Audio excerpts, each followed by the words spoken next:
Selamat datang sahabat komik dimanapun Anda berada. Di video kali ini, Mimin ingin melanjutkan cerita Songbak.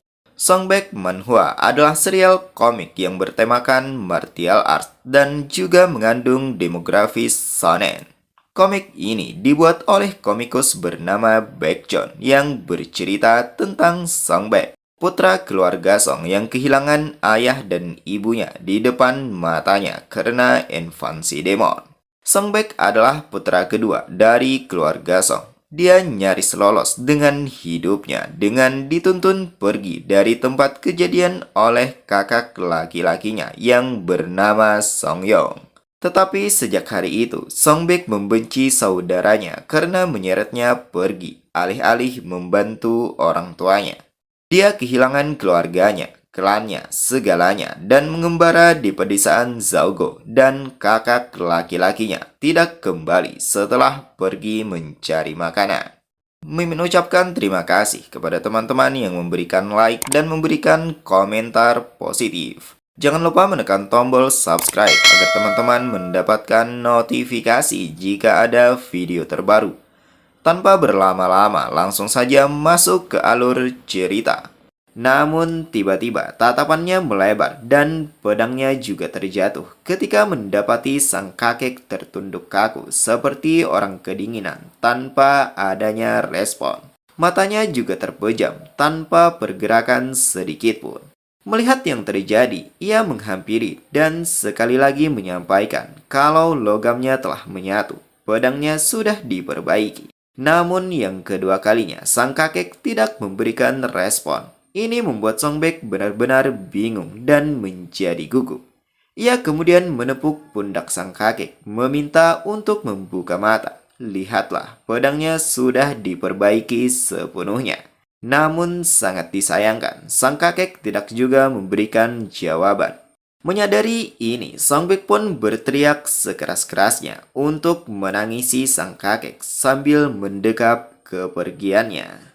Ia menangis sejadi-jadinya, bukan hanya karena sedih atas kematian sang kakek, melainkan adalah tangisan ketika ia menyadari bahwa semua orang yang mencintainya telah pergi.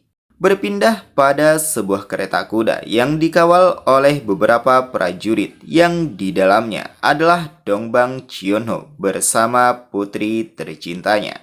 Terlihat Dongbangli selalu membuat pengawal khawatir melalui tindakannya yang sering menengok keluar sambil menanyakan kurang berapa lama lagi. Sebelum pengawal menjawab, sang ayah menyela menanyakan apakah putrinya sangat ingin melihat orang bernama Songgaga itu. Sejenak Dongbangli terdiam dengan pipi yang memerah sebelum pada akhirnya menoleh ke belakang sambil menunjukkan sebuah senyuman sebagai jawabannya. Sang ayah mengelus jenggot bergumam. Sepertinya sang putri cukup menyukai anak bernama Songbak itu, anak nakal itu. Setelah beberapa saat, kediaman Tuan Oh mulai terlihat dan ini membuat Dongbangli kembali mengulurkan kepala, mengatakan bahwa ia melihatnya. Untuk yang kesekian kalinya, sang pengawal menegurnya, sebab ini tidak hanya berbahaya bagi nona muda, melainkan bagi mereka semua. Jika terjadi sesuatu pada nona muda, bisa-bisa nyawa mereka adalah taruhannya. Tampak nona muda sudah tidak sabar ingin bertemu dengan Songbak sehingga memutuskan berdiri di dekat kusir sambil berteriak bahwa ia adalah Remai. Menyadari itu, Songbak menanyakan apakah Dongbangli sudah datang. Namun tiba-tiba wajah Dongbangli menunjukkan keterkejutan ketika mendapati Songbak telah tersandar mendekap pedang sang ayah dan di sampingnya terdapat peralatan tempa yang berhamburan. Ia kemudian membuka mata yang masih berkaca-kaca setelah melalui sebuah tangisan. Namun tatapannya menajam sebagai bentuk bahwa ia menyimpan perasaan marah yang tak tertahankan. Singkat cerita, Tuan Oh pun dikuburkan di dekat sebuah pohon dengan batu nisan yang bertuliskan Makam Oh Jeongdo, pandai besi tertinggi. Songbak kembali menangis melepas kepergian sang kakek yang telah merawatnya selama kurang lebih 2 tahun lamanya. Ia tidak mengira harus berpisah secepat ini. Di sisi lain, Dong Bangri pun juga ikut berlinang air mata melihat Tuan Oh yang begitu ramah pergi meninggalkan mereka. Di saat berikutnya, sang pengawal mencoba menenangkan, meminta untuk menyudahinya. Mari mereka pergi ke kereta terlebih dahulu, sebab udara sangat dingin. Dong Bangli tidak langsung menyetujui. Ia sempat menolaknya, namun tetap saja tidak ada pilihan lain selain mengikuti sambil mengatakan bahwa Songga sungguh kasihan. Di sisi lain, Dong Bang Chunho masih bertahan sambil menghela nafas yang kemudian memandang ke kubur bergumam. Sekarang sudah terlambat. Ia ingin membayar hutangnya pada Tuan Oh meskipun sudah lewat jatuh tempo. Andai saja ia bisa menemukan Tuan Oh lebih cepat. Ngomong-ngomong, anak bernama Song Baek itu bukankah barusan bilang bahwa menyelesaikan pedangnya sendirian? Sepertinya Song Baek juga terpelajar karena dia sendiri yang menulis batu nisan Tuan Oh. Ia menghentikan gumamnya berbalik badan ke arah Song Baek sambil mengkonfirmasi kebenaran namanya. Song Baek pun membenarkannya bahwa namanya adalah Song Baek. Di saat berikutnya, Dong Bang Chunho memberikan sebuah penawaran, mengatakan, jika Song Baek tidak punya tempat untuk pergi, apakah mau ikut bersama mereka? Sejenak Song Baek terdiam untuk memikirkannya. Ia merasa semua orang yang merangkulnya telah pergi. Ada kemungkinan ia akan ditinggalkan lagi. Ia tidak ingin hal itu terulang kembali dan ia tidak akan pernah ditinggalkan untuk yang kesekian kalinya. Dengan begitu, ia mengucapkan rasa terima kasih pada Dong Bang Chunho atas penawarannya, tetapi ia harus menolaknya. Dong Bang Chunho terdiam ketika mendengar keputusan itu. Ia sangat menyayangkan Song Baek tidak menerima penawarannya karena menurutnya Song Baek terlihat sangat bertalenta. Namun ia tidak ada pilihan lain selain menerimanya dan meminta Song Baek agar menjaga diri dengan baik. Song Baek pun menundukkan kepala dengan maksud mengiyakannya sekaligus pemberian rasa hormatnya. Namun ketika Dong Bang Chunho hendak pergi, sang putri berlari melewatinya menuju ke arah Song Baek yang kemudian menarik tangan untuk mengajaknya pergi. Mendapati yang terjadi, terlihat Song Baek begitu canggung. Bagaimana tidak, sejak kecil ia tidak pernah berinteraksi dengan teman sebaya atau seusianya. Ia tidak pernah merasakan kesenangan bermain layaknya anak-anak pada umumnya. Kembali pada nona muda, pipinya memerah dengan mata yang berkaca-kaca, meminta pada Song Baek agar ikut bersamanya. Singkat cerita, kereta kuda Dong Bang Chunho telah tiba di wilayah kediamannya. Kusir dan pengawal pun segera menghentikan langkah kaki kuda mereka. Dan ternyata pada salah satu pengawal ada Song Baek yang ikut bersamanya. Song Baek hanya terdiam dengan mata yang bengkak akibat tangisan yang ia keluarkan.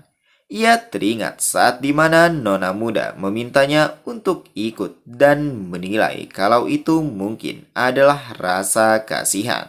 Rasa kasihan murahan dari seorang gadis muda yang naif.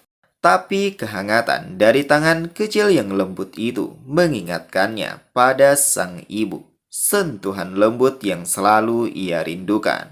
Ia ikut hanyalah karena kegigihan Remai. Tiba-tiba gumamnya terhenti dan ia terkejut ketika mendapati sang pengawal memanggil, menyampaikan bahwa mereka sudah sampai. Namun Song Baek tampak bingung dan masih berdiam di atas kuda sehingga sekali lagi sang pengawal mengatakan bahwa mereka sudah sampai. Jadi silahkan turun. Song Baek pun mengikuti perintah itu. Ia segera turun dan tercengang ketika memandang ke depan dengan penuh tanya. Inikah rumah Dong Bangri? Berpindah pada wanita berbaju hijau bersama para pelayan yang sedang menyambut kedatangan mereka, mengatakan, syukurlah Tuan sudah kembali. Ucapan itu dimaksudkan tidak lain juga adalah untuk Dong Bangri yang sedang berlari merentangkan tangan sebelum pada akhirnya mendekap si wanita yang ternyata adalah sang nenek.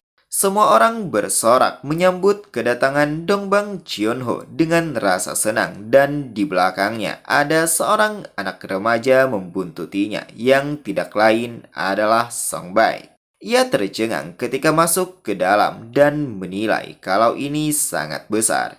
Ia pikir rumah mereka sudah cukup besar, namun ternyata tidak ada apa-apanya, tidak bisa dibandingkan sama sekali.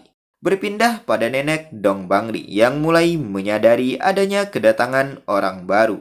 Ia menatap dengan bingung, menanyakan siapa anak itu. Mendengar pertanyaan itu, Dong Bangri menoleh ke belakang yang kemudian menjawab dengan penuh ceria kalau itu adalah Songga. Sang nenek terkejut dan mengkonfirmasi sekali lagi. Sebelum Dong Bangri menjawab, sang ayah angkat bicara, mengatakan kalau ia yang membawa anak ini. Setelah mengetahui itu, pandangan semua orang tertuju pada Songbek dan ini membuatnya bingung. Para pelayan mulai menunjukkan sikap berbeda, layaknya merasakan bau yang tidak sedap. Di sisi lain, Dongbang Chionho memanggil sang bawahan, mengatakan bahwa mulai sekarang dia yang akan merawat anak ini. Mendengar perintah itu, sang pengawal dengan spontan menunjukkan sikap terkejut dan ketidaksiapannya. Mendapati ini, Dongbang Chionho menghentikan langkahnya sambil sedikit menoleh, menanyakan, kenapa? Apakah sang pengawal tidak mau? Ia menjadi gentar, menjawab, tidak. Ia akan merawatnya. Namun dari wajahnya masih terlihat sikap keterpaksaan. Hanya saja ia tidak ada pilihan lain sehingga harus menerimanya. Ia menoleh pada Songbek meminta untuk mengikutinya sambil bergumam. Setelah semua pengalaman bertahun-tahun, tidak disangka ia harus merasakan mengurus anak. Terlihat Songbek mengiringinya dan lagi-lagi menjadi bahan olok-olokan oleh para pelayan yang berada di sekitarnya. Bahkan di saat sudah bubar, mereka terus memperbincangkannya. Namun setelah beberapa hari berlalu, sebagian dari mereka mulai menunjukkan sikap terkesima, dibuktikan dengan pipi yang memerah ketika bertemu dengannya. Di benaknya berpikir, saat itu ia tidak tahu mengapa orang-orang begitu terkejut. Membawa seorang anak ke dalam keluarga Dongbang tanpa adanya pewaris laki-laki, itu sama saja membawa seorang penerus. Terlihat sekarang ia mengenakan pakaian yang rapi dan begitu gagah berjalan menaiki anak tangga untuk melakukan sparring latihan. Sedangkan sang lawan yang bernama Jenderal Moyong sudah berada di arena dilengkapi dengan sebilah tongkat yang berada di pundak mengatakan bahwa Songbek terlambat. Songbek mengakuinya dan ia mengambil senjata yang sama sambil mengucapkan permintaan maaf karena ia harus mengantar nona muda terlebih dahulu. Kini mereka saling berhadapan satu sama lain yang kemudian memasang kuda-kuda. Jenderal Mo mengatakan bahwa Songbek adalah anak nakal. Bukankah ia sudah bilang untuk memanggilnya dengan sebutan kakak? Songbek sekali lagi meminta maaf. Dari semua hal, ia rasa itu adalah satu hal yang tidak bisa ia patuhi. Jenderal Mo menghentikan pembahasan itu, menanyakan apakah Songbek sudah mempersiapkan diri dengan baik untuk ujian seni bela diri.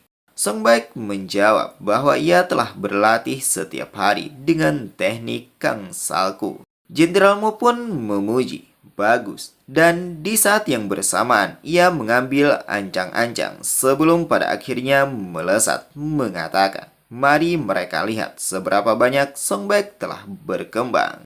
Terlihat pukulan pertama Jenderalmu dapat ditahan, sehingga ia mencoba untuk melepaskan serangan kedua dengan sekuat tenaga hingga tongkatnya melengkung sambil meminta pada Songbek untuk menangkisnya juga. Dan benar saja, Songbek dengan mudah dapat mematahkannya. Ia bergumam, gerakan ini pasti gaya Kang Salku.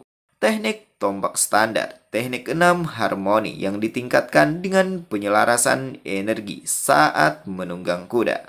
Menyadari itu membuat Songbek dengan mudah menangkis setiap serangan yang dilepaskan Jenderal Mo. Merasa sedari tadi, Songbek tidak melepaskan serangan balasan. Jenderal Mo memaki, berapa lama lagi hanya terus menangkis seperti ini. Mendengar ocehan itu, Songbek tersenyum tipis, menilai kalau Jenderal Mo sepertinya sedikit marah.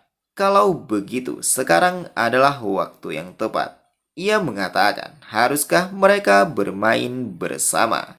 Ia pun segera melesat untuk memberikan serangan balasan. Namun di sini penulis tidak mengilustrasikan seperti apa gaya serangan yang Songbek lepaskan. Di sini yang terdengar hanyalah sebuah ocehan dari jenderalmu yang mengatakan, apakah ada yang lucu, dasar bocah nakal.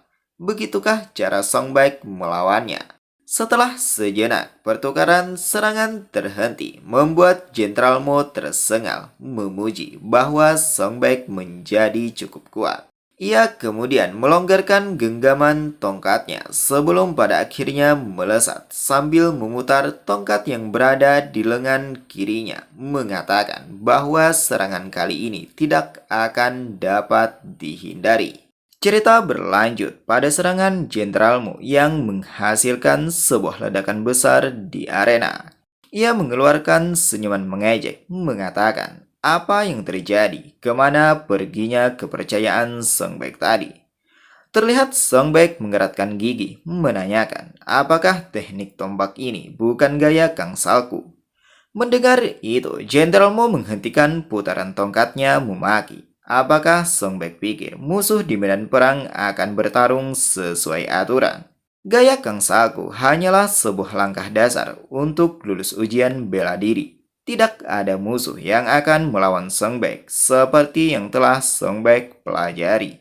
Jenderal Mo kembali memegang erat tongkatnya yang kemudian mengayunkan sambil meminta agar Songbek tidak melupakan alasan keberadaannya di sini.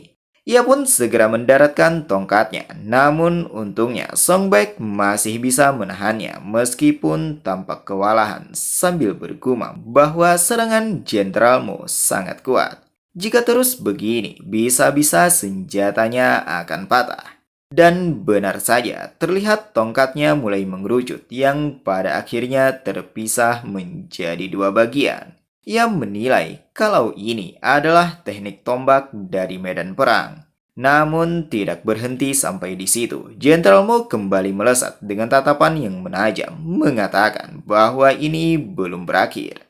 Sedangkan Songbek melepaskan salah satu bagian senjatanya dan ini membuat Jenderal Mo sempat terheran penuh tanya. Tapi ia tidak menghentikan serangannya yang kemudian mengatakan kalau tanpa sadar ia menggunakan gerakan mematikan sehingga meminta agar Songbek segera menyingkir sebelum pada akhirnya terjadi sebuah ledakan besar. Sejenak Jenderal Mo terdiam untuk memastikan apakah serangannya mengenai Songbek atau tidak. Dan setelah asap mulai menghilang, ia tercengang ketika mendapati Songbek masih berdiri kokoh, memasang kuda-kuda dan terlihat ia telah menahan serangan dari Jenderal Mo. Inilah penutup dari sparring hari ini. Dan sekarang Songbek bersandar di sebuah dinding bangunan sambil memegang anak kalung yang berada di lehernya. Sejenak ia menatapnya tanpa kata yang kemudian mengatakan bahwa ia tidak akan pernah mengingatnya lagi. Namun tiba-tiba ada seseorang yang menegur mengatakan kalau kalung itu sudah lama sekali. Dan ternyata pemilik suara itu adalah Dong Bangri. Mendapati ini, Songbek dengan segera menyimpan kalungnya, bertanya apakah nona muda sudah selesai. Seketika Dong Bangri menunjukkan kekesalan yang kemudian berbalik badan, mengatakan kalau ia salah orang. Melihat itu, Songbek segera memanggilnya, menanyakan kenapa, apakah ia melakukan sesuatu yang salah. Sebelum menjawab, Dong Bangli membuang muka dan balik bertanya, apakah Songbek benar-benar tidak mengerti? Sudah lama sekali ia tidak keluar, dan apakah ini orang yang seharusnya ia temui? Sama seperti tidak datang. Song Bak hanya terdiam menerima sindiran itu yang kemudian memanggil dengan sebutan remai. Sontak nona muda pun tercengang dan menunjukkan pipi yang memerah yang pada akhirnya tersenyum. Ia berbalik badan, meletakkan tangan di telinga seolah tidak mendengar sambil menanyakan apa yang telah Song Baik ucapkan. Apakah bisa diulang lagi sebab tidak terdengar begitu jelas. Song Baik pun tersipu malu dan berusaha menutupinya, meminta Dong Bangri untuk menghentikan leloconnya. Berilah ia sedikit kelonggaran. Bukankah Dong Bangri tahu kalau ia akan mendapat marah oleh pengasuh jika terus memanggil menggunakan sebutan remai? Bukannya menuruti permintaan itu, Dong Bangri malah semakin menjadi-jadi. Ia merangkul Song Baik dan bersandar di pundaknya. Ini tentu membuat Song Baik takut. Bisa-bisa ia akan mendapatkan hukuman sehingga menanyakan apa yang Dong Bangri lakukan. Dong Bangri balik bertanya, memang kenapa? Bukankah Song Baik pernah menggendongnya di saat sebelumnya? Song Baik menjawab kalau itu sewaktu mereka masih kecil. Dan sekarang bukankah mereka sudah tumbuh dewasa? Sejenak mereka saling memandang satu sama lain dengan pipi yang memerah, pertanda bahwa mereka saling menyukai. Namun Song Baik teringat pesan dari nenek Dong Bangri yang dibuka dengan ucapan untuk tidak salah paham. Orang lain mungkin berpikir Song Baik diadopsi sebagai anak, tetapi Song Baik tidak lebih dari mainan untuk nona muda.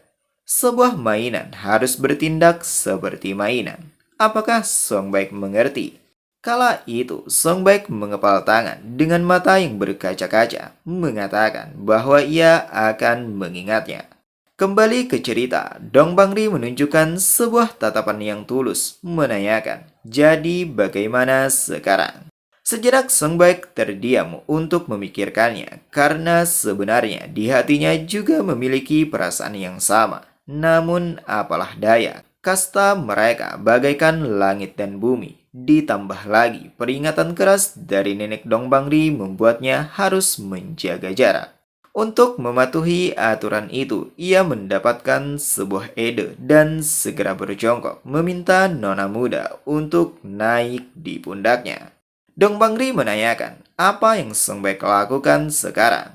Song Baik menjawab kalau perihal ini saja Dong Bangri tidak mampu memahaminya. Apalagi dirinya ketika ditanya tentang perasaannya terhadap Remai. Ia berpikir kalau nona muda masih anak kecil. Jadi jika dipikir-pikir, tidak masalah jika harus menggendongnya. Mendengar itu, Dong Bangri pun menunjukkan wajah kesal yang kemudian menjauh pergi sambil memaki. Lupakan saja dan biarkan ia pergi sendiri. Song Baik tentu tidak akan membiarkannya pergi seorang diri. Namun sebelum mengejar, ia mengeluarkan sebuah senyuman, pertanda bahwa rencananya telah berhasil. Ia bangkit berdiri untuk mendatangi nona muda sambil berpura-pura bertanya, kenapa Remai seperti ini? Bukankah ia sudah bilang kalau ingin menggendongnya? Sambil berlalu pergi, Dong Bangri sekali lagi meminta Song Baik untuk melupakannya dan jangan mengikutinya. Namun untuk yang kedua kalinya, Song Baik juga tidak akan membiarkannya pergi sendiri. Ia meminta maaf dan mengajak nona muda untuk pergi bersama. Tapi Dong Bangri bersikeras meminta Song Baik agar jangan mengikutinya. Kata-kata itu didengar oleh seseorang yang tidak jauh dari keberadaan mereka yang tidak lain adalah nenek Dong Bangri. Dari balik bangunan, ia bergumam. Untungnya baik sepertinya tahu posisi dengan baik. Tapi perasaan nona muda adalah masalahnya. Tidak berselang lama, mereka berada di sebuah dermaga menikmati pemandangan senja saat di mana matahari hendak terbenam. Dong Bangli menunjuk ke arah matahari itu, meminta Songga untuk melihatnya. Song Baik tidak menjawabnya, tapi ia merasa senang ketika mendapati nona muda kembali ceria. Namun karena ini juga ia menilai kalau nona muda benar-benar seperti anak kecil dengan mood yang mudah berubah. Meskipun begitu, baginya itu tidak mengapa. Melihat nona muda yang begitu ceria saja, ia sudah merasa senang dan ini membuatnya berpikir kalau hanya ada dua orang yang baik padanya tanpa syarat. Pertama adalah Tuan Oh yang sudah ia anggap sebagai kaki sendiri meskipun ia tidak bisa melindunginya. Ia mengepal tangan, meneruskan bahwa ia pasti akan melindungi Remai. Berpindah pada seorang pria yang menatap ke arah mereka, namun ia lebih terfokus pada Dong Bangri sehingga menanyakan pada dua orang di belakangnya, apakah ada gadis seperti itu di sekitar sini. Salah satu dari mereka balik bertanya, apakah mereka harus membawanya.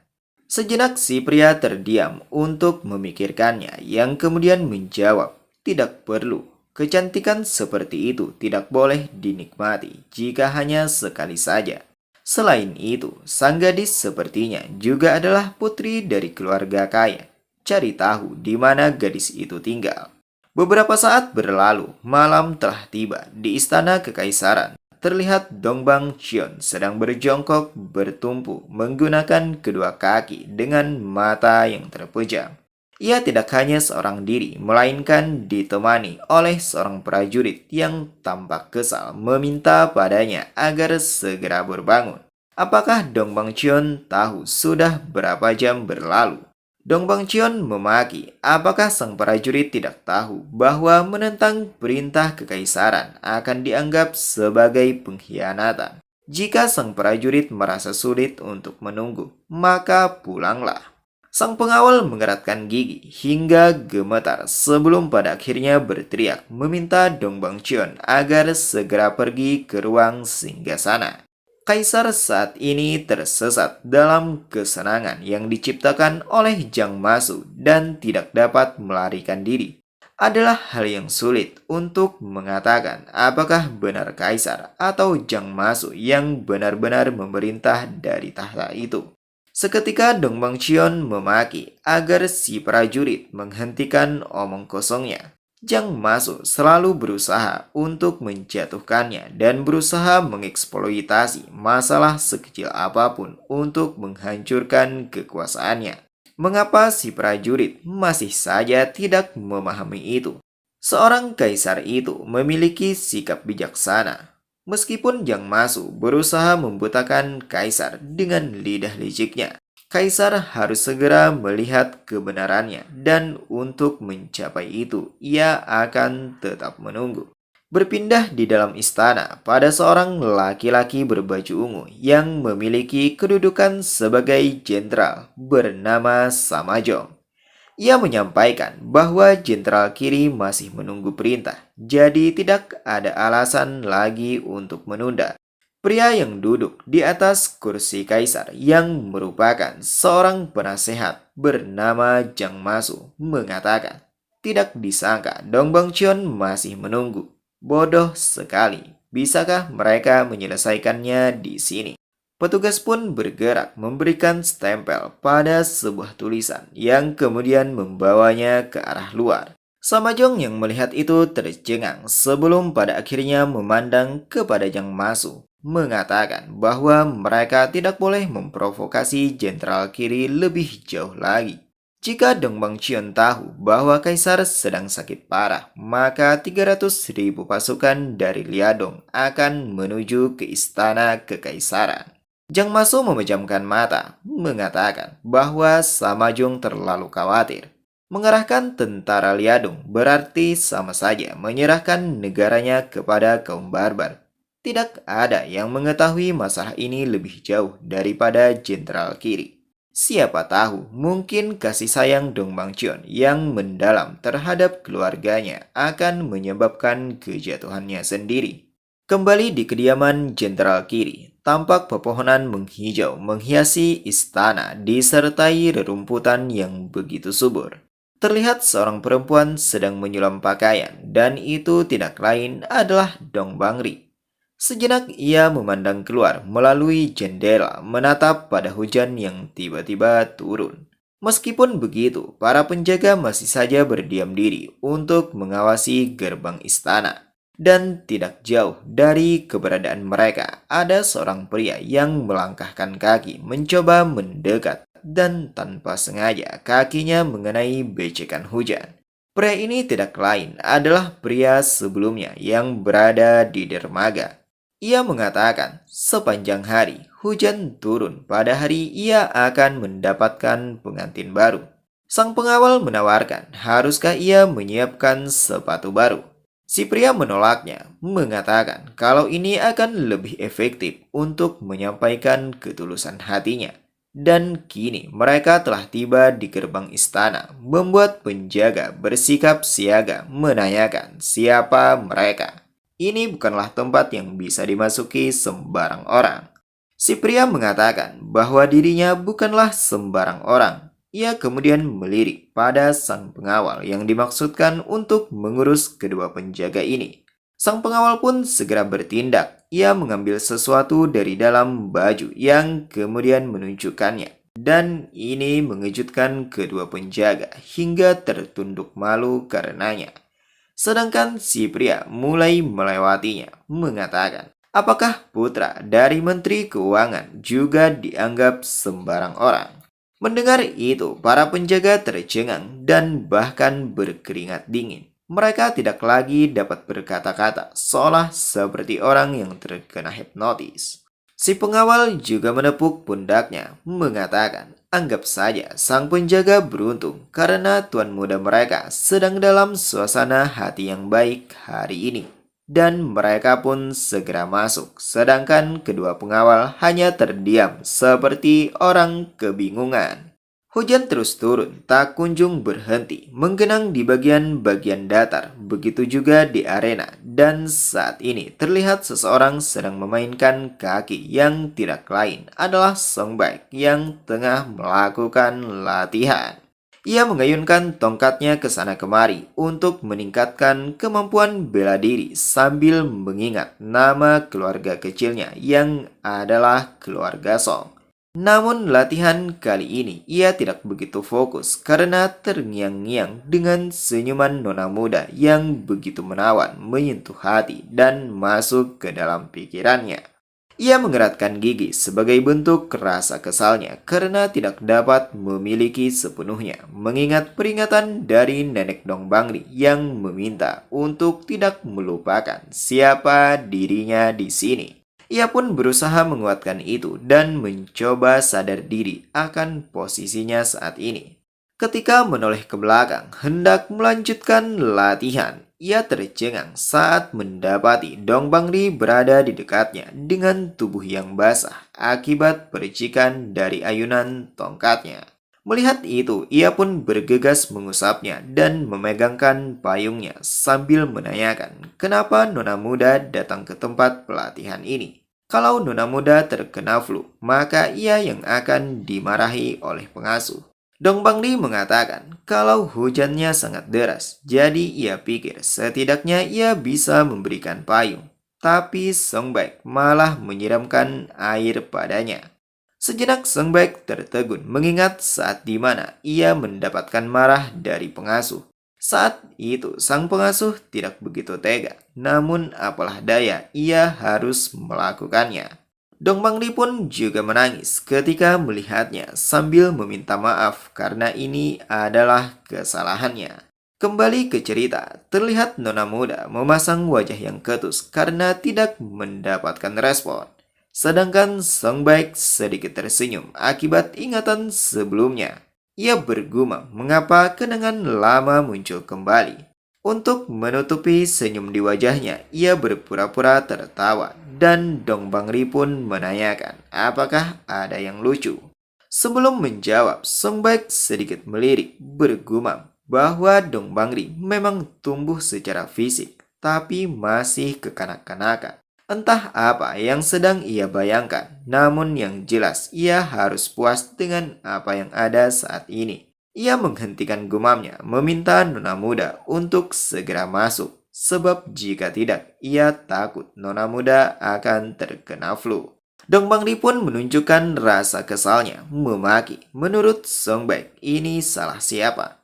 Namun tiba-tiba perbincangan mereka terhenti karena mendapati adanya kemunculan suara dari arah belakang yang mengatakan bahwa sang pemilik suara telah menemukan orang yang ia cari. Itu tidak lain adalah pria muda sebelumnya bersama dua pengawalnya. Melihat itu, sejenak nona muda terdiam yang kemudian memaki, menanyakan siapa mereka. Ini bukanlah tempat bagi orang luar untuk masuk secara sembarangan. Si pria mengatakan bahwa perkataan itu cukup mengecewakan. Apakah Dong Bangri tidak tahu kalau mereka akan segera menjadi keluarga? Dong Bangri mengerutkan kening, menanyakan apa maksudnya. Si pria menyampaikan, sejujurnya beberapa hari yang lalu ia telah melihat Dong Bangri secara kebetulan saat jalan-jalan malam. Penampilan Dong Bangri menarik hatinya dan ia ingin menjalin hubungan yang intim. Tapi itu bukanlah tindakan seorang pria terhormat. Jadi ia datang untuk melamar Dong Bangri. Tidak perlu mas kawin. Adapun mengenai dirinya adalah anak dari Menteri Lee Taijung yang merupakan Menteri Keuangan. Namun sebelum selesai mengenalkan diri, Song Baek menyela menyuruhnya untuk pergi. Si pria pun terdiam karenanya yang kemudian menanyakan apa yang baru saja Song Baek ucapkan. Song Baek mengacungkan tongkatnya dan sekali lagi tanpa keraguan mengatakan agar si pria segera pergi. Mendapati perlakuan yang tidak begitu menyenangkan, tampak si pria mulai kesal mencibir. Song Baek sudah mengganggunya sejak tadi. Siapa Song Baek sebenarnya?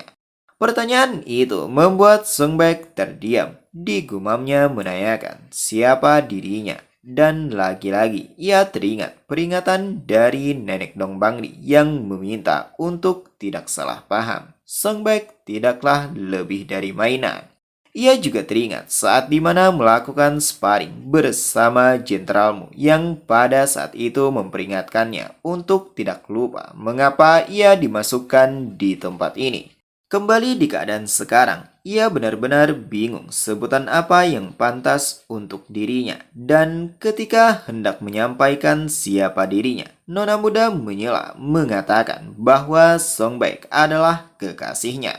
Sontak si pria yang mendengar menunjukkan ekspresi yang berbeda. Dari wajahnya seakan seperti orang yang kehilangan segalanya, tak lagi memiliki semangat. Di sisi lain, Song Baek pun juga tercengang memandang ke arah nona muda yang saat ini mengatakan bahwa ia menyukai Song Baek sejak pertama kali mereka bertemu. Dan sekali lagi, dengan wajah yang tulus, ia menyampaikan kalau benar-benar suka sejak awal. Mendengar itu, Song Baek tertegun menatap nona muda yang tampak tersipu malu.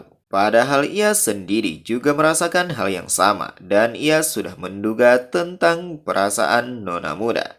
Namun tiba-tiba perhatian mereka teralihkan ketika mendapati si pria tertawa terbahak-bahak mengatakan, apakah Song Baek dan Dong Bangli sedang bermain-main? Ia menunjuk meminta pengawalnya agar mengajari mereka tentang aturan hierarki. Sang bawahan segera melesat, melompat tinggi dengan sebilah pedang. Melihat itu, Song Baek tentu tidak berdiam diri. Ia meminta nona muda agar segera lari ke aula utama. Namun Dong Bangli tidak langsung menyetujui. Ia mencoba membantah karena mengkhawatirkan Song Baek jika tinggal seorang diri. Namun Song Baek juga kekeh meminta nona muda agar segera masuk. Dan di saat yang bersamaan terjadi sebuah ledakan tempat di mana ia berdiri.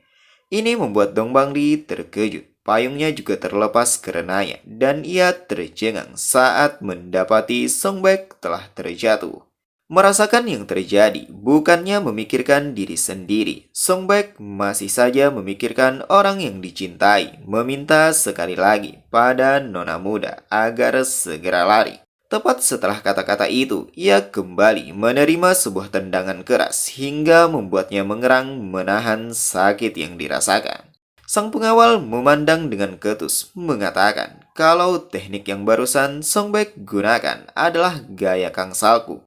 Sung Baek memang sudah mencapai sesuatu, tapi itu hanyalah keterampilan bela diri tingkat dasar, setara ujian militer yang tidak akan berhasil pada prajurit pengawal kerajaan. Di sisi lain, Dong Bangli yang melihat mulai khawatir dan berusaha menghampiri untuk membantu. Tapi itu tidak akan mudah baginya karena si pria tidak akan membiarkannya. Ia mengatakan bahwa sekarang Nona Muda berada di tempat yang seharusnya. Dong Bangli menoleh, memaki. Berani sekali si pria masuk ke rumah orang lain dan bertindak seperti ini. Ia tidak akan membiarkan ini berlalu begitu saja. Si pria memandang dengan sinis, mengkonfirmasi apakah ia tidak salah dengar. Ia mendekat, meneruskan. Lalu apa yang akan Nona Muda lakukan jika tidak melepaskan Song Baek? Apakah Nona Muda akan memberitahu dunia bahwa putri dari rumah ini jatuh cinta pada pembantunya, sehingga itu akan mempermalukan keluarga? Terlihat wajah Dong Bangli mulai memerah, menyimpan rasa kesal yang mendalam. Ditambah lagi ketika si pria mengatakan bahwa awalnya bermaksud untuk menjadikannya sebagai istri resmi. Tapi jika setuju menjadi selir, maka ia akan dengan senang hati menerimanya. Ini membuatnya benar-benar muak dan tidak tahan, sehingga ia melesatkan sebuah pukulan. Dan itu mendarat sempurna di wajah si pria sambil memaki. Berani sekali, apakah si pria tahu berada di mana? Namun bukannya takut, si pria malah bersikap kurang ajar. Ia yang tadinya begitu tertarik dengan Dong Bangli, sekarang sebaliknya seolah tidak punya hati, melepaskan sebuah tendangan hingga membuat Dong Bangli terjatuh. Song Baek yang melihat itu tentu tidak bisa menerima dan berusaha menghampiri. Namun sangat disayangkan, langkahnya harus terhenti ketika mendapati sebuah mata pedang berada di lehernya. Pemilik pedang itu tidak lain adalah bawahan si pria. Ia meminta Song Baek agar tetap diam jika ingin selamat. Di sisi lain, sang tuan memegang pipi dengan wajah kesal, mengatakan, berani sekali Nona Muda menamparnya. Dong Bangli menimpali bahwa si pria pasti akan menerima karma atas apa yang dilakukan hari ini. Sejenak si pria terdiam sebelum pada akhirnya menertawakannya. Ia kemudian mengulurkan tangan dengan maksud meminjam pedang pada sang bawahan yang berada di samping. Namun sang bawahan tidak langsung menyerahkannya. Ia mengatakan kalau sang tuan tidak bisa melakukan ini seenaknya. Sang tuan memaki, menyuruhnya untuk diam dan segera memberikan pedangnya karena ia tidak akan membinasakan Nona Muda. Setelah menerima pedang itu, perlahan ia melepaskan selongsongnya, mengatakan bahwa Nona Muda cukup cantik. Mari mereka lihat seberapa berharga wajah Nona Muda. Ia melangkah mendekat, meneruskan. Mari mereka lihat apakah Nona Muda masih bisa bangga dengan wajah cantik yang akan terdapat luka. Di sisi lain, si pengawal yang melihat itu bergumam bahwa sang tuan sudah keterlaluan. Mereka hanya diperintahkan sebatas untuk mengintimidasi putri dari Dong Bangciun, bukan menyakitinya. Ini jauh di luar kesepakatan dan mereka harus menghentikannya.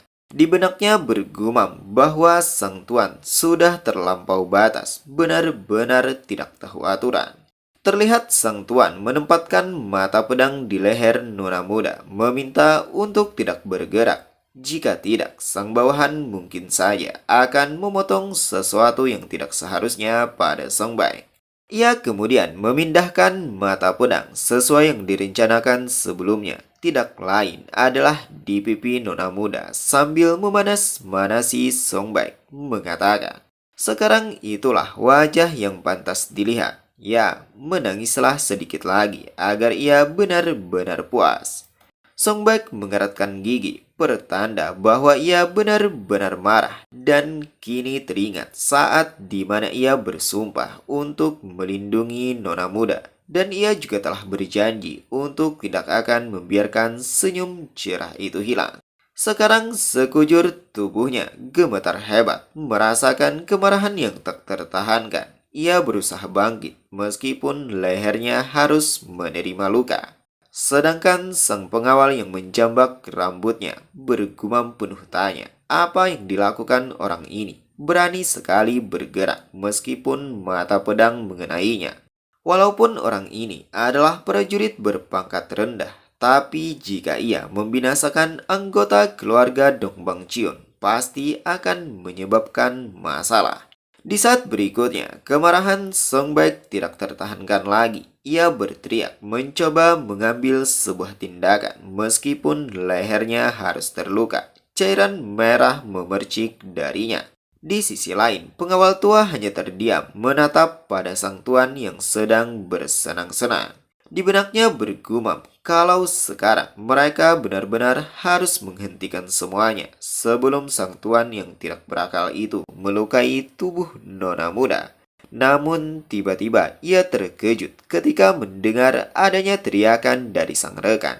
Ia pun menoleh ke arahnya dan mendapati kalau rekannya terluka parah pada bagian lengan. Sambil memegang luka, ia berteriak meminta prajurit tua untuk menghentikan bajingan Songbek itu yang telah melesat membawa sebilah pedang. Pria tua memaki bahwa sang rekan sangatlah bodoh. Bagaimana bisa seorang pengawal kerajaan kehilangan senjata? Dengan tangan kosong, ia memasang kuda-kuda untuk menghentikan pergerakan Songbek sambil mencibir bahwa memegang pedang saja bukan berarti bisa menggunakannya. Ia mengerahkan tangan ke depan yang dimaksudkan untuk menangkap Songbek pada bagian leher dan ketika sudah sangat dekat mengatakan bahwa ia berhasil memegangnya. Namun sangat disayangkan yang ia pegang seakan hanyalah sebuah bayangan karena Songbek menambah kecepatannya. Ini mengejutkan si pengawal, bergumam dengan terbata-bata. Apakah itu bayangan pohon pinus? Matanya juga melebar setelah menyadari Songbek berhasil melewatinya dan ia pun meminta pada sang tuan untuk segera lari. Namun sang tuan tidak mengetahuinya karena sedari tadi hanya terfokus pada nona muda sehingga menanyakan, ada keributan apa ini? Tepat setelah ucapan itu, ia mendapati sebuah tebasan di leher. Alhasil, anggota tubuhnya terpisah menjadi dua bagian, disertai cairan merah yang memercik darinya. Dong Bangli yang menyaksikan ini di depan mata kepala tercengang. Begitu juga dengan dua pengawal, benar-benar mengejutkan mereka. Dong Bangli seakan syok, ia tidak mengira kalau Songbek akan melakukan hal semacam ini. Telah membinasakan seseorang dengan cara yang sangat mengenaskan. Terlihat Songbek berdiri kaku di samping tubuh si pria yang sudah tidak bernyawa sebelum pada akhirnya menjatuhkan pedangnya. Ia menatap pada kedua lengannya yang gemetar, seolah tidak mempercayai apa yang barusan ia lakukan. Matanya juga melebar penuh tanya, apakah ia telah membinasakan seseorang. Sekarang sekujur tubuhnya gemetar hebat setelah menyadarinya. Di sisi lain, pengawal tua yang melihat bergumam bahwa tuannya sudah mati. Ia tentu tidak akan berdiam diri, mengatakan kalau Songbek sudah keterlaluan dan ia pun segera melesat untuk memberikan sebuah balasan. Terlihat lengannya dibubuhi dengan energi mematikan, pertanda bahwa kemarahannya sudah tidak tertahankan. Namun sebelum menghujamkannya, tiba-tiba seorang prajurit muncul menghadang dan ini mengejutkannya. Sang prajurit memutar tongkatnya, memaki, berani sekali dogi seperti mereka datang dan membuat kekacauan di sini. Ia kemudian menghunuskan tongkatnya dan itu mendarat sempurna. Alhasil si pengawal terpental jauh karenanya. Ia menanyakan kenapa prajurit Moyong ada di sini. Bukannya menjawab, Moyong malah melakukan sesuatu yang tidak terduga, memberikan sebuah serangan pada Songbek yang membuatnya terjatuh dan termundur jauh. Mendapati ini, Songbek hanya terdiam karena ini benar-benar mengejutkannya. Sedangkan Moyong mendekat, menanyakan apakah Songbek tahu apa yang barusan dilakukan. Songbek berusaha menjawab dengan terbata-bata, namun sebelum mengatakannya, Moyong memaki sambil merentangkan salah satu lengannya. Namun sebelum mendaratkan, seseorang meminta untuk tidak melakukannya karena Song Baek tidak bersalah. Itu tidak lain adalah nona muda Dong Bangri. Moyong tidak mengikuti begitu saja. Ia bersikeras ingin menampar, meminta pada nona muda agar melepaskan tangannya. Karena bajingan seperti itu harus diberikan pelajaran. Tapi sayang, pada akhirnya, ia juga tidak bisa memaksa ketika mendapati nona muda berderai air mata memohon padanya. Ia tidak ada pilihan lain selain mengalah dan mengurungkan niatnya dengan perasaan yang sangat kesal. Sebelum berlalu pergi, ia menoleh memaki bahwa nona muda telah mengambil tindakan yang bodoh. Dong Bangdi pun hanya terdiam memandang ke arah Moyong yang mulai menjauh. Kemudian ia menatap Songga, menanyakan apakah baik-baik saja. Di saat Song Baek hendak menjawab, ia memeluk dengan erat, meminta untuk tidak khawatir, tidak perlu takut, karena semuanya akan baik-baik saja. Beberapa saat kemudian, hujan telah berlalu, dan saat ini Dong Bang Chion sedang membaca sebuah buku. Tiba-tiba ia kedatangan seorang tamu dengan tubuh gemetar yang tidak lain adalah Menteri Keuangan Lee Tae-jung.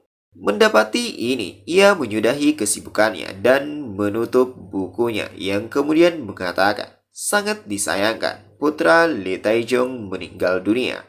Lee Tae-jung memaki, apa yang sangat disayangkan, bukankah putranya sudah mati? Bagaimana Dong Bang Chion akan mempertanggungjawabkannya? Ia menatap dengan tajam, mengatakan, berani sekali Lee Tae-jung berbicara tentang tanggung jawab di depannya.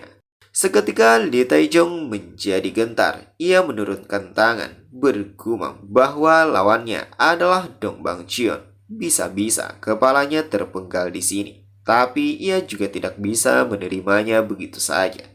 Ia menghentikan gumamnya, menanyakan, bagaimana bisa Dong Bang Chion begitu sombong setelah anaknya dibinasakan oleh seorang prajurit dari keluarga ini? Sejenak Dong Bang Chion terdiam untuk memikirkannya. Ia mengambil minum dan menyeduhnya, mengatakan, bukankah Lee Tae-jung bisa untuk melahirkan anak lagi? Kalimat itu tentu saja memancing kemarahan Lee Tae-jung. Bagaimana tidak, Dong Bang Chion seolah menganggap kematian putranya adalah hal yang lazim dan menyepelekannya. Ia menunjuk, memaki, apakah Dong Bang Chion serius dengan apa yang barusan dikatakan. Ketika pembahasan itu mulai memanas, tiba-tiba seseorang membuka pintu. Lee Tae-jung yang mendengar menoleh dan mendapati kalau itu adalah Dong Bangri.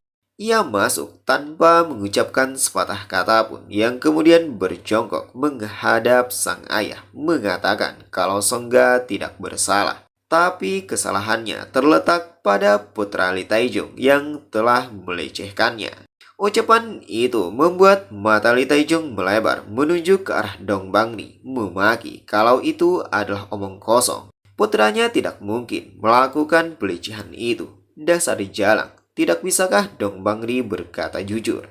Apakah Dong Bangri pikir bisa keluar dari masalah ini dengan kebohongan seperti itu? Katakan yang sebenarnya sekarang juga. Kalau tidak, ia sendiri yang akan bertindak. Tepat setelah ucapan itu, Dong Bang Chion meremas gelas minumnya hingga pecah, memaki. Apakah Lee Tae-jung mengatakan putrinya berbohong? Untuk yang kedua kalinya, Lee Tae-jung menjadi gentar, membuat suasana menjadi hening. Ia bergumam bahwa harimau tetaplah harimau meski tanpa taring. Jika ia tidak berhati-hati, kepalanya bisa melayang di sini. Tapi sekali lagi, ia tidak bisa jika hanya berdiam atas kematian putranya. Ia mengatakan, bukankah nilai nyawa tidak mungkin sama? Dong Bang Chion tidak memahami sehingga menanyakan maksudnya. Lee Tae-jung menyampaikan, putra Menteri Keuangan dibinasakan oleh prajurit rendahan tentu adalah kejahatan yang mengguncang negara. Mendengar itu, Dong Bang Chion menatap dengan tajam sambil membersihkan luka, mengatakan, jika seorang prajurit rendahan yang melakukannya, ia tidak akan memaafkannya dan akan memisahkan kepalanya. Tidak ada gunanya jika ia mengambil resiko dan merusak hubungan mereka seperti ini. Lee Taejong menyambung, jika begitu serahkan bajingan Song Baek itu padanya. Di sisi lain, Dong Bangri yang mendengar mulai khawatir, bergumam. Jika ini terus berlanjut, bisa-bisa Songga akan. Gumamnya terhenti ketika sang ayah meneruskan pembicaraan, mengatakan, sangat disayangkan, putra Lee Taejong telah meninggal. Tapi Lee Taejong harus tahu, saudara laki-laki mana yang akan berdiam diri ketika saudara perempuannya dilecehkan. Dong Bangri tertegun penuh tanya, begitu juga dengan Lee Taejong menanyakan apa maksudnya. Dong Bang Chion mengatakan, apakah Lee Taejong tidak tahu kalau Song Baek bukan hanya seorang pengawal biasa, tapi adalah anak angkatnya? Tepat setelah ucapan itu, pembahasan pun berakhir karena penulis tidak mencantumkan kejadian selanjutnya. Waktu berlalu, terlihat para pelayan sedang berjalan mengikuti nenek Dong Bangri menuju sebuah ruangan. Ketika telah sampai, ia membuka pintu dan ternyata ada Song Baek di dalamnya yang tampak sedang memikirkan sesuatu. Song Baek menoleh ke arahnya dengan wajah yang datar bergumam. Sepertinya nasib akhirnya telah diputuskan. Perlahan ia bangkit berdiri, meneruskan bahwa ini adalah kehidupan yang dipinjamkan. Selama Remai selamat, itu sudah cukup baginya.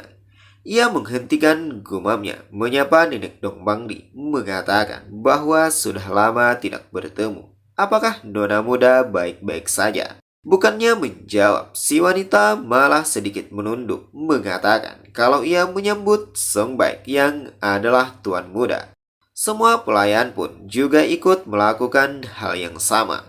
Ini mengejutkan Song Baek, membuatnya tercengang, menanyakan kenapa si wanita tiba-tiba bertindak seperti ini. Namun untuk yang kedua kali, si wanita tidak menjawab, melainkan mengatakan kalau ia sudah menyiapkan air mandi. Jadi silahkan ikuti ia. Song Baek tertegun, benar-benar bingung dengan apa yang terjadi. Kenapa si wanita tiba-tiba memperlakukannya seperti ini? Cerita berlanjut pada Dong Bang Chion sedang menuang minum yang kemudian menyeduhnya. Ia menatap ke depan pada seseorang yang berada di hadapan, mengatakan, dengan berpakaian seperti ini, si pria tampak seperti orang yang berbeda. Pria ini tidak lain adalah Song Baek. Ia membungkuk sebagai bentuk pemberian hormat kepada sang tuan. Dong Bang Chion mengatakan bahwa ia telah lalai sejak awal membawa Song Baek. Ia bahkan tidak sadar seberapa besar Song Baek sudah tumbuh. Song Baek menjawab, tidak, Tuan tidak lalai. Ia sudah sangat bersyukur hanya karena Tuan telah menerima anak yatim sepertinya. Namun ia sangat menyesal telah membuat Tuan khawatir dengan masalah yang barusan ia lakukan. Sejenak Dong Bang Chion terdiam yang kemudian mengatakan bahwa ia adalah seorang pria yang memiliki banyak musuh. Dengan jabatan yang sekarang, mendapatkan musuh adalah sebuah hal yang tidak dapat dihindari. Sudah cukup sulit untuk melindungi diri dari musuh-musuh yang ada, sedangkan ia juga harus melindungi putri tercintanya. Apakah Song Baek mengerti maksudnya, bahwa ia tidak bisa jika melindungi Song Baek juga? Sontak Song Baek menunjukkan wajah terkejut ketika mendengarnya. Dong Bang Chion meneruskan, dalam 3 hari, Moyong akan pergi dengan pasukan baru, jadi pergilah bersamanya.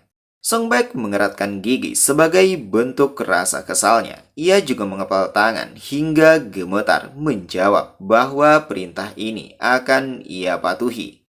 Waktu berlalu, terlihat Song Baek berjalan seorang diri di malam hari. Namun tiba-tiba langkahnya terhenti karena teringat percakapan sebelumnya saat bersama sang tuan. Dong Bang Chion menyampaikan bahwa Song Baek akan mengerti setelah sampai di tujuan betapa buruknya makhluk bernama manusia itu. Song Baek harus membinasakan para manusia jahat itu. Kembali di keadaan sekarang, Ia bergumam bahwa dirinya tahu betul betapa jahatnya manusia itu. Namun ia juga tidak ingin mati meskipun dianggap sebagai binatang. Ia meneruskan langkahnya dan mendapati adanya seseorang di depan yang tidak lain adalah Dong Bangli dengan wajah yang begitu murung. Ia memanggil Songbek sebelum pada akhirnya mendekat menanyakan apa yang harus mereka lakukan sekarang. Songbek hanya terdiam, tidak mengucapkan sepatah kata pun, membuat Dong Bangli semakin terpuruk, meminta untuk mengatakan sesuatu. Songbek pun menenangkannya, meminta agar jangan seperti ini, karena sekarang mereka adalah saudara. Sebelum kata-katanya selesai, Dong Bangri menyela, mengatakan kalau ia akan pergi. Songbek tentu terkejut sehingga menanyakan maksudnya. Dengan wajah penuh harapan, Dong Bangli mengajak Songbek untuk pergi bersama ke tempat di mana tidak seorang pun yang mengenali sehingga mereka bisa hidup bersama. Lalu Songbek tidak perlu membinasakan siapapun lagi. Namun sayang, seketika harapan itu berubah ketika Songbek melerai tangannya yang kemudian mengucapkan permintaan maaf kalau ia tidak bisa memenuhinya. Percakapan terhenti sampai di sini karena penulis tidak melanjutkannya. Waktu terus berlalu dan malam hari sebelum keberangkatan pun tiba. Terlihat Songbek sedang berdiri di depan sebuah jendela yang di dalamnya adalah nona muda. Ia menyampaikan kalau besok akan pergi. Maafkan ia karena tidak bisa memenuhi keinginan nona muda. Mungkin Dong Bangli tidak akan melihatnya untuk sementara waktu. Ia melepas kalung yang ada di leher, kemudian memasukkannya melalui sela-sela jendela, mengatakan bahwa nyawanya ia percayakan pada nona muda. Ia harap nona muda untuk sementara ini bisa menjaga diri dan ia berjanji akan kembali. Ia pun berlalu pergi meninggalkan nona muda yang meneteskan air mata beserta kalung peninggalan orang tuanya. Malam berlalu, pagi telah tiba. Terlihat para pekerja sedang melakukan tugas di bawah pengawasan prajurit istana yang memperingatkan untuk berhati-hati. Apakah para pekerja tahu kalau persediaan ini bernilai setara dengan beberapa tahun gaji mereka? Berhati-hatilah karena perbekalan ini untuk rekan mereka yang berada di garis terdepan. Pemilik suara ini tidak lain adalah Moyong. Tiba-tiba penyampaiannya terhenti karena menyadari kedatangan Songbek. Ia menanyakan apakah Songbek belum mengucapkan selamat tinggal pada nona muda. Songbek menjawab, tidak, sepertinya nona muda masih kecewa. Moyong bergumam, lagi pula medan perang bukanlah tempat tinggal manusia. Jika nona muda melihat Songbek, itu hanya membuatnya semakin rindu. Mungkin ini adalah yang terbaik. Ia menghentikan gumamnya, mengajak Songbek untuk bersiap karena mereka akan segera berangkat. Ikutlah dengannya. Songbek mengiyakan dan segera mengendalikan kudanya untuk pergi. Namun tiba-tiba terdengar sebuah suara yang memanggil, meminta untuk menunggu sebentar. Itu tidak lain adalah Nenek Dong Bangli dibersamai dua pelayan istana. Songbek pun bertanya, "Pengasuh, ada apa?" Sang pengasuh memperlihatkan sebuah pakaian, mengatakan, "Tolong terima ini." Nona muda meminta untuk memberikannya pada Songbek. Dengan rasa haru, Songbek menerimanya sambil bergumam. Jadi inikah alasan Roy Mai tidak menemuinya selama 3 hari? Setelah beberapa saat, berpindah pada Dong Bangli yang berada di sebuah perbukitan untuk melepaskan keberangkatan Songbek bersama Jenderal Moyong. Ia memegang kalung yang Songbek tinggalkan dengan penuh harapan agar sang pemilik kalung ini pulang dengan selamat. Terlihat wajahnya menunjukkan sebuah kesedihan dan akan merasakan kerinduan yang mendalam setelah ini. Singkat cerita, setelah melakukan perjalanan panjang, Songbek dan rombongan akhirnya tiba di garda terdepan. Di sisi lain, pria berkuda yang adalah musuhnya meminta pada semua prajurit agar membinasakan pasukan Songbek yang berasal dari dataran tengah itu. Ia kemudian menunjuk seseorang, mengatakan bahwa orang itu adalah serigala pembunuh kecil. Segera binasakan orang itu. Yang dimaksud tidak lain adalah Song Bai.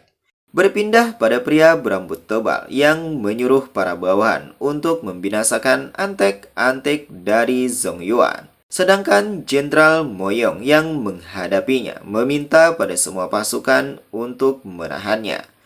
Alhasil, pertempuran pun dimulai. Masing-masing dari mereka saling melesatkan senjata yang berbeda.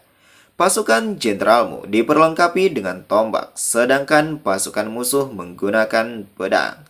Kini benturan adalah hal yang tak mungkin untuk dihindari, dan terlihat dua pria berkuda yang sepertinya adalah kepala rombongan bernama Oyerat Taisi Tajar telah mendaratkan pedangnya pada pasukan Moyong. Begitu juga dengan rekannya meminta untuk tidak membiarkan satupun yang tersisa, binasakan semuanya.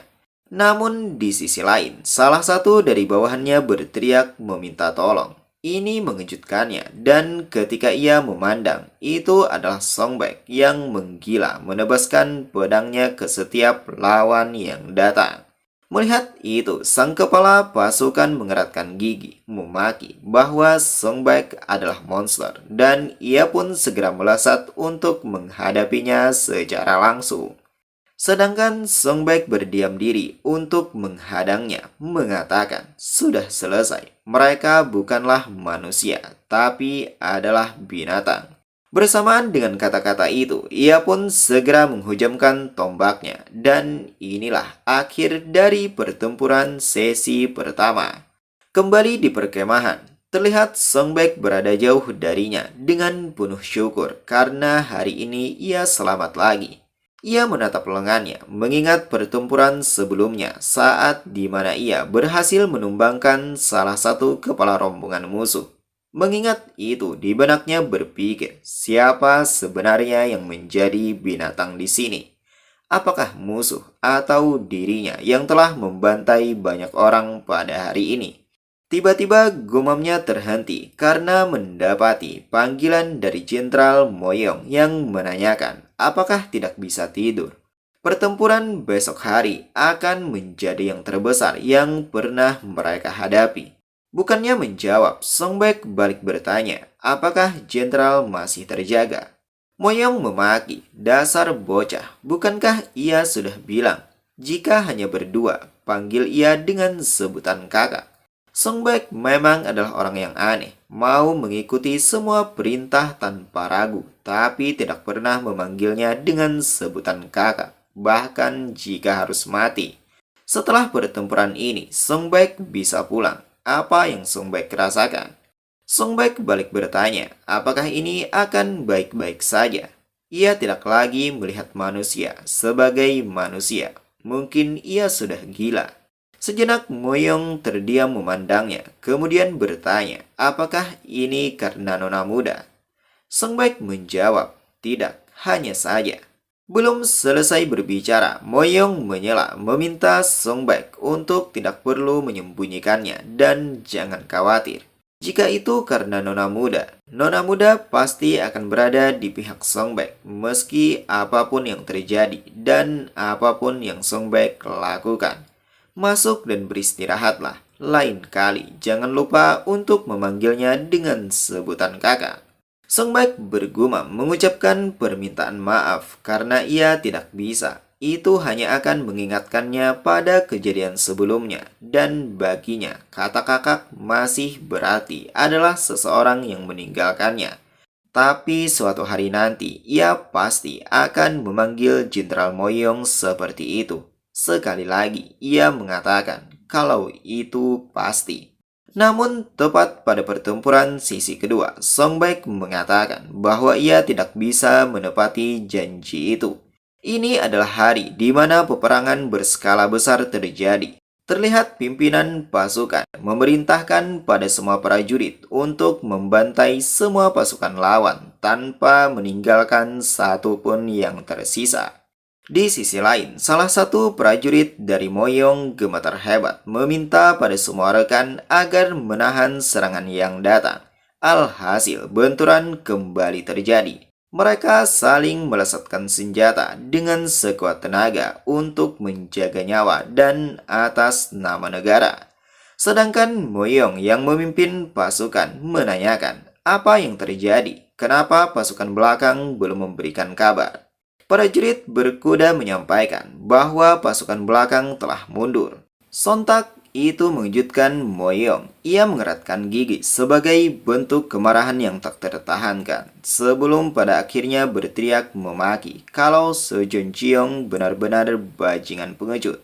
Cerita di sini belum diketahui maksudnya apakah Sejun Ciong ditujukan pada Songbek ataukah unit pasukan belakang yang berbeda.